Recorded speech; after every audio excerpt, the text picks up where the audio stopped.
Hello বন্ধুরা, তোমরা কেমন আছো? দুপুরবেলাতেই নিয়ে চলে এলাম অল্প করে ভাত, আর আছে কড়াইয়ের ডাল। কেউ বলে কড়াইয়ের ডাল, কেউ বলে বিউলির ডাল। তো তোমরা কি বলো কমেন্ট করে জানাবে। এই দিয়ে দিলাম কড়াইয়ের ডাল, এই হচ্ছে আলু ভাজা, মাছের ঝাল।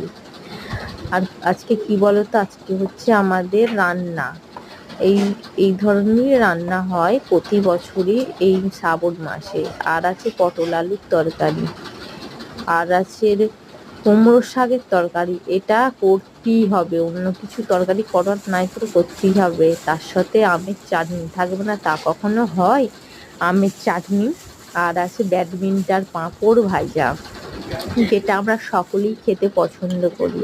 আর দিয়ে দিলাম 1 গ্লাস জল, তার সাথে 3টে ধূপ আলুর সাথে গেঁথে দিয়ে দিলাম, একটা জবা ফুল আর সাদা ফুল দিয়ে নমস্কার করে নিলাম ঠাকুরকে।